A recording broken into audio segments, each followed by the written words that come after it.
Hello friends, Orissa study tools में आप सभी लोगों का स्वागत है। तो हम जो चल रहा था हमारा सीरीज़, उसमें हम नागमती वियोग वर्णन का ये जो चौथा क्लास है आज हम करेंगे। तो हम इसमें नागमती वियोग में हम पढ़ेंगे। तो जल्दी से जल्दी चैनल को सब्सक्राइब कर दीजिए और बेल आइकन को दबा दीजिए। ठीक है, हम आगे बढ़ते हैं। कविता कुछ इस प्रकार है।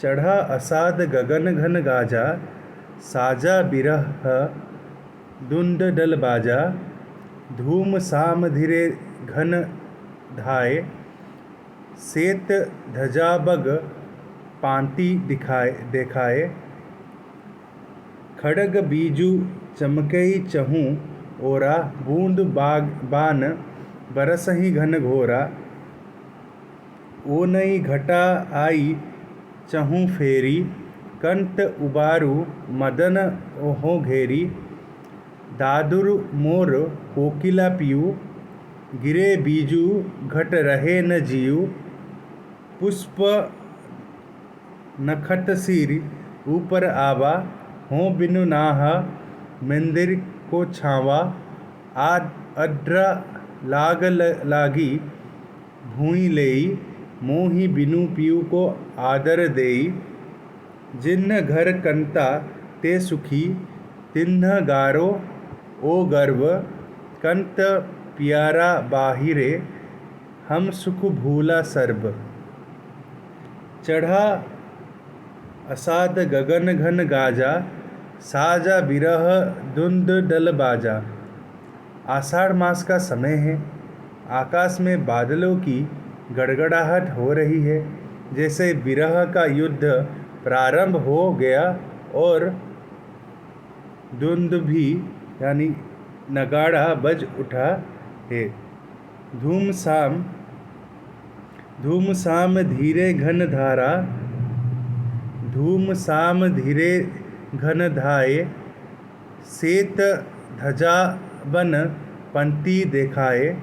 आकाश में धुएं सा छा गया है, धीरे धीरे बादल उमड़ रहे हैं, बगुलों की पंक्तियाँ ऐसे दिखाई दे रही है जैसे श्वेत ध्वज झंडा फहरा रहे हो। तो इसमें हम देख रहे हैं कि प्रकृति का आषाढ़ मास का वर्णन हो रहा है। खड़ग बीजू चमके चहु ओरा, बूंद बान बरसही घन घोरा। आकाश के चारों ओर बिजली तलवार की तरह चमक रही है और काले बादल बाणों के समान बूंदें बरसा रहे हैं। तो आषाढ़ का महीना है, इसमें नागमती मतलब आषाढ़ का महीना है, प्रकृति को हम देख रहे हैं। फिर हम देखेंगे कि उससे नागमती को क्या कष्ट हो रहा है। ओ ये घटा आई चहु फेरी, कंठ उबारू मदन हो घेरी। घोर घटाएं चारों ओर से आ घिरी हैं। नागमती कहती है, हे प्रियतम मुझे बचाओ, मैं कामदेव मदन से घिरी हूँ। दादुर मोर कोकिला पियू, गिरे बीजू घट रहे न जीव। मेंढक मोर और कोयल अपने अपने स्वर में बोल रहे हैं। बिजली चमकती है, बादल गरजते हैं, ऐसे में प्रिय के बिना नागमती का जीना कठिन हो गया है। पुष्प नखत सिर ऊपर आवा, हों बिनु नाह मंदिर को छावा। पुष्पों के फूलों और नक्षत्रों की छटा ऊपर आकाश में छा गई है। नागमती कहती है, हे नाथ, आपके बिना मैं किस मंदिर की छाया में रहूं।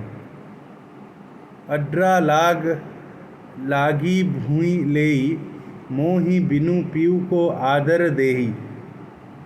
सावन की आर्द्रा नक्षत्र वर्षा धरती को भिगो रही है। नागमती कहती है, मेरे बिना कौन मेरे प्रियो को आदर देगा।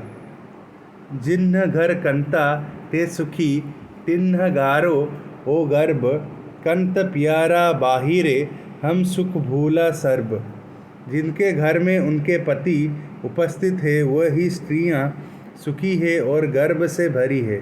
मेरा प्रिय बाहर गया हुआ है, इसीलिए मेरा सारा सुख मिट गया है। तो ये रही कविता और उसका भावार्थ। अब हम MCQ करेंगे, ठीक है। नागमती वियोग किस कृति से लिया गया है? यह है पद्मावत से। नागमती वियोग के कवि कौन है? मलिक मोहम्मद जायसी।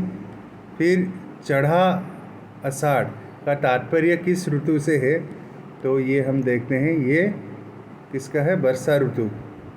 चढ़ा आषाढ़ का तात्पर्य वर्षा ऋतु से है। फिर हम आगे बढ़ते हैं। बादलों की गड़गड़ाहट को किससे उपमा दी गई है? बादलों की गड़गड़ाहट को किससे उपमा दी गई है? हम देखते हैं, इसका दुदुम्भी से उपमा दी गई है। बग्गपांति का अर्थ क्या है? बग्गपांति का अर्थ क्या है? बगुलों की पंक्ति। बगुलों की पंक्ति किसका अर्थ है? बगुलों की पंक्ति बागपांति का अर्थ है। फिर हम आगे बढ़ते हैं। बिजली की चमक की तुलना किससे की गई है? किससे की गई है? तलवार से। बिजली की चमक की तुलना किससे की गई है? यानी तलवार से किया गया है, ठीक है। फिर हम देखते हैं, नागमती किससे विनती करती है? आपको क्या लगता है किससे विनती करती है? अपने पति से। नागमती किससे विनती करती है? अपने पति से कि आपकी याद आ रही है। ऐसे ही मतलब अपने पति से ही विनती करती है। दादुर। दादुर शब्द का अर्थ क्या है? दादुर शब्द का अर्थ है मेंढक, ठीक है। वर्षा का ऋतु है तो मेंढक की आवाज़ आती हो, तो दादू शब्द का अर्थ है मेंढक।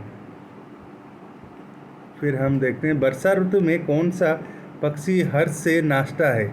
कौन सा नाचता है? ये तो हम सबको पता है कि मोर नाचता है। वर्षा ऋतु में कौन नाचता है? मोर नाचता है। फिर पुष्प नखत का आशय क्या है? पुष्प नखत का आशय क्या है? और ये है फूल और नक्षत्र। पुष्प नखत का आशय है फूल और नक्षत्र। फिर हम आगे बढ़ते हैं। फिर नागमती की सबसे बड़ी व्यथा क्या है? और वो है पति की अनुपस्थिति। सबसे बड़ी व्यथा कौन सी है? कि पति की अनुपस्थिति। फिर हम आगे बढ़ते हैं। अड्रा। अड्रा शब्द किससे संबंधित है? ये जरूर नक्षत्र है। अड्रा शब्द आड्र नक्षत्र से संबंधित है। नागमती किससे कहती है, मेरे बिना पिया को कौन आदर देगा? नागमती किससे कहती है? नागमती अपने सखियों से कहती है कि नागमती कहती है, मेरे बिना पिया को कौन आदर देगा। जिन स्त्रियों के घर पति उपस्थित थे वे कैसी बताई गई है?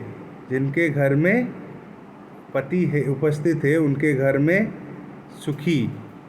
जिन स्त्रियों के घर पति उपस्थित है उनका घर सुखी है। नागमती किस भाव से अपनी पीड़ा व्यक्त करती है? किस भाव से व्यक्त करती है? श्रृंगार वियोग। नागमती श्रृंगार वियोग से अपनी व्यथा व्यक्त करती है। नागमती वियोग किस शैली में लिखा गया है? वो पद्य शैली में। नागमती वियोग पद्य शैली में लिखा गया है। कंत प्यारा बाहिरे का आश्चर्य क्या है? कंत प्यारा जिसका अर्थ है प्रिय बाहर गए हुए हैं। कंत प्यारा बाहिरे का अर्थ है प्रिय बाहर गए हैं।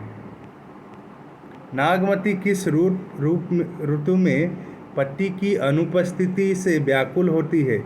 ये ज़रूर है ग्रीष्म वर्षा ऋतु में। वर्षा ऋतु में क्या होता है? पति की अनुपस्थिति उन्हें व्याकुल करती है।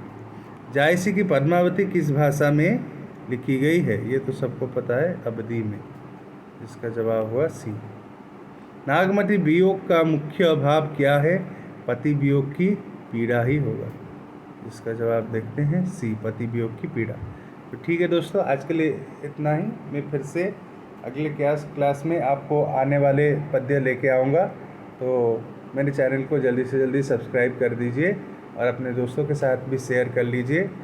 धन्यवाद।